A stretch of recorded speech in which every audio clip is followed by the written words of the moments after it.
नमस्कार दोस्तों, easy learn में फिर से एक बार आपका स्वागत है। कल के लेक्चर में हमने कंस्ट्रक्शन को ख़त्म कर दिया था, कंस्ट्रक्शन को ओवर कर दिया था। अब हम वर्किंग के तरफ आगे बढ़ेंगे। तो आज के लेक्चर में हम देखने जा रहे हैं working of generator. Working of generator कल तक हमने देखा था कि कंस्ट्रक्शन ऑफ जनरेटर, जनरेटर का कंस्ट्रक्शन किस तरीके से होता है। आज हम देखेंगे वर्किंग ऑफ जनरेटर। तो आइए देखते हैं working of generator, generator work किस तरह से करता है। दोस्तों, हमने देखा था कि Fleming right hand rule, Fleming's rule में हमने देखा था, राइट हैंड रूल में हमने देखा था कि कंडक्टर्स में, आर्मेचर कंडक्टर्स में ईएमएफ किस तरीके से इंड्यूस होता है। हमने इस पे एक पूरा लेक्चर ले लिया है। तो ठीक है, यहाँ पे जो यहाँ अभी उसका काम पढ़ने वाला है हमें। ये मेरा नॉर्थ पोल है और ये मेरा साउथ पोल, ठीक है। और ये मेरे फ्लक्सेस है, ये मेरे फ्लक्सेस है और ये मेरा आर्मेचर कंडक्टर है, आर्मेचर कंडक्टर। फैराडेस लॉ में हमने देखा था जब भी कोई भी कंडक्टर अगर मैग्नेटिक फील्ड में मूव कर रहा है तो उसमें ईएमएफ इंड्यूस होता है। तो उस हिसाब से इसमें भी अगर इसकी अगर मैं मूवमेंट करूंगा तो इसमें भी ईएमएफ इंड्यूस होगा। तो किस तरह से होगा, किस तरह से जनरेटर वर्क करते हैं, ये हम आज देखने वाले हैं। हम कॉइल की रोटेशन जो है, कॉइल की ये रोटेशन क्लॉकवाइज कंसीडर करते हैं, ठीक है। क्लॉकवाइज, इस डायरेक्शन से वो रोटेट कर रहा है, ठीक है। अगर कोई भी मैग्नेटिक फील्ड में कंडक्टर रोटेट कर रहा है, मूव कर रहा है, तो उसमें ईएमएफ इंड्यूस जरूर होगा। इससे पहले आपको याद आता होगा तो देखिए, मैंने फ्लेमिंग लेफ्ट हैंड रूल और राइट हैंड रूल जब भी लिए थे हमने क्लासेस, उसमें मैंने बताया था कि राइट हैंड रूल जनरेटर के लिए इस्तेमाल होता है, उसका हमें यहाँ पे काम पड़ने वाला है। तो देखते हैं राइट हैंड रूल यहाँ पे कैसे अप्लीकेबल होता है। देखिए दोस्तों, इस पोजीशन पे, ये मेरी नंबर 1 पोजीशन है, 1 नंबर की पोजीशन है। उस पे मेरा जो कंडक्टर है, कॉइल है, वो पैरेलल टू फ्लक्स है। फ्लक्स इस डायरेक्शन में जा रहे। अब देखिए, राइट हैंड रूल के हिसाब से राइट हैंड रूल क्या बोलता है, अगर मैं इस डायग्राम के हिसाब से राइट हैंड रूल अप्लाई करूँ और ये समझ लीजिए, ये मेरा जैसे कि मैं यहाँ पे आपको हैंड दिखा रहा हूँ, वैसे ही ये फर्स्ट फिंगर जो है, फर्स्ट फिंगर ये क्या इंडिकेट करेगी, डायरेक्शन ऑफ मैग्नेटिक फ्लक्स। देखिए, इस डायरेक्शन से है मेरे फ्लक्स। मिडल फिंगर इंडिकेट क्या करेगी, इंड्यूस ईएमएफ, इंड्यूस ईएमएफ, ठीक है। इस हिसाब से ईएमएफ का कहाँ से, किस डायरेक्शन से होना चाहिए, इस डायरेक्शन से इसमें इंड्यूस होना चाहिए। यहाँ से आते आते अगर मैं सर्किट बना देता हूँ, एक रेजिस्टर्स लगा देता हूँ, ठीक है। ये मेरा एम पॉइंट कंसिडर करता हूँ, ये मेरा एन पॉइंट कंसिडर करता हूँ। यहाँ से सर्किट में कंप्लीट कर देता हूँ। तो यहाँ से करंट होते हुए इस तरह से कंप्लीट हो जाएगा सर्किट, ठीक है। यानी कि डायरेक्शन हो गई। और थंब क्या इंडिकेट करता है, अगर मैं वही पोजीशन अगर रखूं तो थंब क्या इंडिकेट करता है, थंब इंडिकेट करता है डायरेक्शन ऑफ रोटेशन, रोटर की डायरेक्शन जो हमने क्लॉकवाइज ली है, ठीक है। ये रूल, राइट हैंड रूल तो फिट हो गया हमारा यहाँ पे।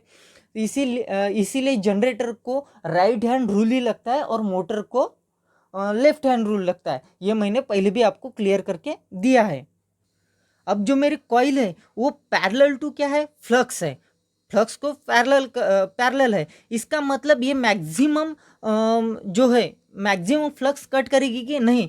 जैसे कि समझ लीजिए, अगर अगर मैं इस पोजीशन में अगर कॉइल को रख दूँ तो ये मैक्सिमम फ्लक्स को कट करेगी।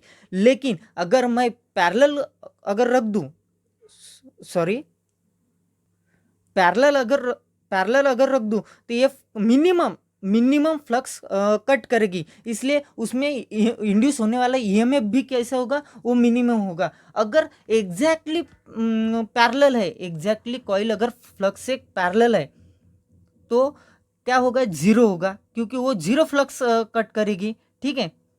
अब मैं यहाँ पे इनिशियल पोजीशन ले लेता हूँ 1, ठीक है। यहाँ पे मेरे कॉइल कैसे, यहाँ पे जो पोजीशन है कॉइल की वो कैसी है, पैरेलल है, पैरेलल टू फ्लक्स। इसीलिए कम से कम फ्लक्स कट करेगी, कम से कम, यानी अगर एग्जैक्टली पैरेलल हो गई तो वो जीरो फ्लक्स कट करेगी। तो इसीलिए इस पोजीशन पे इंड्यूस होने वाला ईएमएफ यानी कि वोल्टेज जो है, यहाँ पे मैं ईएमएफ लिख देता हूँ, ठीक है। यहाँ पे होगा मेरा टाइम, इस टाइम पे मेरा ईएमएफ कितना होगा, 0 होगा। अगर वही बात मैं दूसरे डायग्राम पे आता हूँ और दूसरी पोजीशन, मैं पोजीशन चेंज कर देता हूँ। पहले मेरी कॉइल जो थी इस तरीके से थी, अब मैं थोड़ा उसको टील कर देता हूँ, ठीक है। पोजीशन 2 पे मैं उसको टील कर देता हूँ, यानी कि वो फ्लक्स कट करना शुरुआत कर देगी, ठीक है। ये फ्लक्स कट करना शुरुआत कर देगी। तो अगर सेम वही डायरेक्शन क्या रहेगी, वही रहेगी, करंट की डायरेक्शन वही रहेगी, ठीक है। चलो यहाँ पे भी मैं एक सर्किट ही बना देता हूँ। ये मेरा रेजिस्टेंस है, ये मेरा यम पॉइंट है, ये यन है, ठीक है। और करंट इस तरीके से यहाँ से फ्लो होके कंप्लीट सर्किट करेगा, ठीक है। यम, ये रेजिस्टेंस, ये मेरा रेजिस्टेंस है। अब फ्लक्स अगर थोड़ी सी टील हो जाने के बाद फ्लक्स अगर कट करता है तो इसमें ईएमएफ जिस पोजीशन पे फ्लक्स कट करेंगे, जितने ज़्यादा फ्लक्स कट करेंगे उतने ज़्यादा ईएमएफ इंड्यूस होगा, ठीक है। अब ये 1 पोजीशन होगी मेरी, ये कंसिडर कर लेता हूँ मैं 2 पोजीशन। 2 पोजीशन पे मेरा इतना ज़्यादा ईएमएफ है, ठीक है। इतना ईएमएफ इंड्यूस हो रहा है इसमें, ठीक है। इस तरीके से रोटेट होगी ना, जब पहले जो थी वो पैरेलल थी, बाद में धीरे धीरे वो टील हो रही है, ठीक है। तो धीरे धीरे ईएमएफ भी इंड्यूस होना बढ़ जाएगा, ठीक है। इस पॉइंट पे पहुंच चुका। जब मैं परपेंडिकुलर हो जाऊंगा, पूरा का पूरा परपेंडिकुलर, तब मैक्सिमम फ्लक्स कट करेंगे, मैक्सिमम फ्लक्स कट करेंगे। देखिए उसके डायग्राम से देखते हैं हम। अगर मेरी कॉइल टोटली परपेंडिकुलर हो गई तो वो मैक्सिमम, ये देखिए यहाँ पे परपेंडिकुलर है, कुलर टू द फ्लक्स। जब मेरी परपेंडिकुलर रहेगी तब मैक्सिमम फ्लक्स कट करेगी, इसका मतलब मैक्सिमम ईएमएफ इंड्यूस होगा कॉइल में। ये मेरी पोजीशन 3 है, इसको भी मैं यहाँ पे दिखा देता हूँ। ये मेरी पोजीशन 3 है, समझ लीजिए। यहाँ पे इतना ज़्यादा इस, तो फिर जैसे जैसे कॉइल 90 डिग्री की तरफ बढ़ती जाएगी इस तरीके से और 90 डिग्री हो जाएगी, उसी तरीके से धीरे धीरे ईएमएफ भी बढ़ता जाएगा, इंड्यूस होने वाला ईएमएफ भी बढ़ता जाएगा। तो ये मैक्सिमम पोजीशन पे रीच कर जाएगी कब, 90 डिग्री पे। जब कॉइल 90 डिग्री पे होगी मेरी, तब मैक्सिमम ईएमएफ इंड्यूस होगा, ठीक है। अब 90 डिग्री होने के बाद फिर अपोजिट डायरेक्शन में टील होना चालू हो जाएगी, इस डायरेक्शन में। जैसे कि पहले पैरेलल थी, पैरेलल से धीरे धीरे परपेंडिकुलर हो गई, मैक्सिमम पोजीशन पे पहुंच गई। अब मैक्सिमम से डाउन होती जाएगी, दूसरी डायरेक्शन में टील होती जाएगी। तब भी चौथी पोजीशन मेरी या ये वाली, 4th पोजीशन पे क्या होगा, ईएमएफ मेरा कम होगा, यहाँ से मैक्सिमम पोजीशन से कम होना चालू हो जाएगा, ठीक है। यहाँ तक आ गया। जब फिर से परपेंडिकुलर हो जाएंगे, कॉइल परपेंडिकुलर, तब मेरा ईएमएफ ये 4 और ये 5वीं पोजीशन पे, ये देखिए 5वीं पोजीशन पे फिर से परपेंडिकुलर हो गई, ठीक है। तो मिनिमम फ्लक्स कट करेगी, यानी कि नहीं के बराबर फ्लक्स कट करेगी, ठीक है। तो फिर ईएमएफ भी इंड्यूस होने वाला वो कैसा रहेगा, बहुत कम रहेगा, इसीलिए 0 पे। जिस 90 डिग्री पे थी, 90 डिग्री से जैसे कि ये 90 डिग्री पे थी मेरी कॉइल, 90 डिग्री से धीरे धीरे टील होते परपेंडिकुलर आ गई, सॉरी माय मिस्टेक, पैरेलल आ गई। पैरेलल आने के बाद वो मिनिमम फ्लक्स को कट करेगी, यहाँ तक कि 0 फ्लक्स भी कट कर सकती है, इसलिए वो 0 पे आ जाएगी, ठीक है। और बाद में फिर से उसी डायरेक्शन में रोटेट करना चालू कर देगी, फिर मेरी निगेटिव में जाएगी। देखिए अगर मैं इस साइड को ये मान लेता हूँ और इस साइड को बी मान लेता हूँ, यहाँ पे ये यहाँ पे आ गया, ठीक है, ये, और ये मेरी बी साइड है, बी। यहाँ पे क्या हो गया, मेरी बी इस साइड आ गई। पहले इनिशियल पोजीशन ये थी, बाद में इस तरीके से, बाद में इस तरीके से, तो मेरी ये क्या हो गई, ये जो है वो बी होगी। डायरेक्शन देखिए इसकी, अब ये यहाँ पे आ गई तो इसमें भी ईएमएफ इंड्यूस होगा। पहले बी की डायरेक्शन कहाँ थी, अपवर्ड डायरेक्शन, अब ये डाउनवर्ड हो जाएगी क्योंकि फ्लक्स की डायरेक्शन कौन सी है, इस साइड में है। ठीक है, इस साइड में डायरेक्शन है, इसलिए बी साइड में ईएमएफ इस डायरेक्शन से ईएमएफ इंड्यूस होगा, यानी कि करंट इस डायरेक्शन से फ्लो होगा। ठीक है, और ये मेरी ये साइड है, ये इस तरीके से रहेगा। यानी कि देखिए पहले जो था बी और ये पहले के हिसाब से ये अपोजिट हो गए, तो मेरी करंट की डायरेक्शन भी क्या हो जाएगी, अपोजिट हो जाएगी। ईएमएफ इंड्यूस होने वाला वो भी अपोजिट हो जाएगा। यहाँ पे 5 पे 0 आ गया था, अब इस पहले ऐसा था, उसके बाद में टील होते होते इस तरीके से आ गया, अब फिर से वो अपने ओरिजिनल पोजीशन पे जाएगा।